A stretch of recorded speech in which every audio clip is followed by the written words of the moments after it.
2020 ലോകകപ്പിൽ നിലവിലെ ചാമ്പ്യന്മാരായ ഇംഗ്ലണ്ടിന് ഇന്ന് ജീവൻ മരണ പോരാട്ടം. സൂപ്പർ 8 പ്രതീക്ഷ നിലനിർത്താൻ ഇംഗ്ലണ്ടിന് രാത്രി 12:30 ഒമാനെതിരെ നടക്കുന്ന മത്സരത്തിൽ ജയം അനിവാര്യമാണ്. ബംഗ്ലാദേശ് രാത്രി 8 മണിക്ക് നെതർലൻഡ്സിനെ നേരിടും.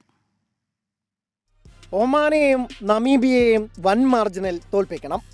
സ്കോട്ട്ലൻഡ് ഓസ്ട്രേലിയയോട് തോൽക്കുകയും വേണം.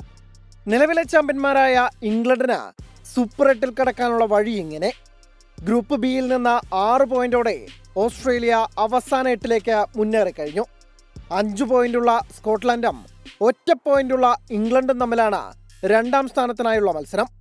സ്കോട്ട്ലാൻഡിനെതിരെ മഴയും ഓസ്ട്രേലിയക്കെതിരെ മധ്യനിര ബാറ്റർമാരുടെ മോശം പ്രകടനവുമാണ് ഇംഗ്ലണ്ടിന് തിരിച്ചടിയായത്. ഒമാനെതിരെ സകല കരുത്തുമെടുത്ത് പൊരുതിയില്ലെങ്കിൽ ആദ്യ റൗണ്ടിൽ തന്നെ പുറത്താകും നിലവിലെ ചാമ്പ്യന്മാർ. ഗ്രൂപ്പ് ഡിയിലെ ബംഗ്ലാദേശ് നെതർലാൻഡ്സ് മത്സരവും 2ാം സ്ഥാനക്കാരായി സൂപ്പർ 8-ൽ കടക്കാനുള്ള പോരാട്ടമാണ്. 2 കളിയിൽ 2 പോയിന്റ് വീതമുള്ള ഇരു കൂട്ടർക്കും പ്രതീക്ഷ നിലനിർത്താൻ ജയം അനിവാര്യം.